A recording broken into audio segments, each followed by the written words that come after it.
J'avais envie de réagir à ce commentaire qui a été posté dans une vidéo où je parlais de pratiquer la gratitude. Et pourquoi est-ce que ce commentaire est intéressant? Parce qu'en fait, on décide de se focaliser sur ce qui ne va pas.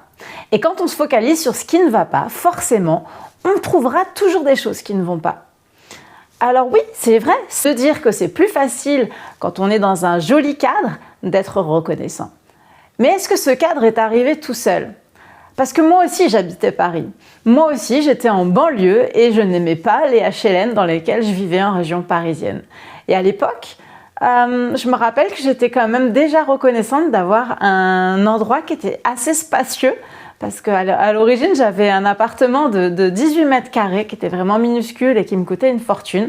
Et quand j'ai eu la chance d'avoir un appartement à HLM, je m'étais dit c'est génial, j'ai 60 mètres carrés pour le même prix qu'avant, donc c'est super bien. Et réfléchissez un petit peu à la situation dans laquelle vous êtes et pour quelles raisons vous pourriez être juste satisfait de ce que vous avez aujourd'hui, sans attendre demain. Ça ne veut pas dire qu'on ne cherche pas à améliorer les choses, évidemment.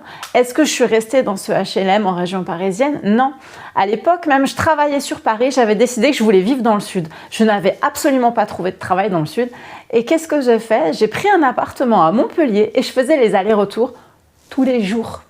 Oui, je vais vous le redire, tous les jours. Parce que j'avais décidé que je vivrais dans le sud. Et j'ai fini par vivre dans le sud. Les chevaux, je vous les ai montrés hier dans un super terrain, super cadre. Ça fait seulement 2 semaines qu'on y est. Celui où on était avant, là, ces 2 dernières années, il était moins bien. Et on a changé peut-être 4 fois de lieu déjà depuis que je les ai.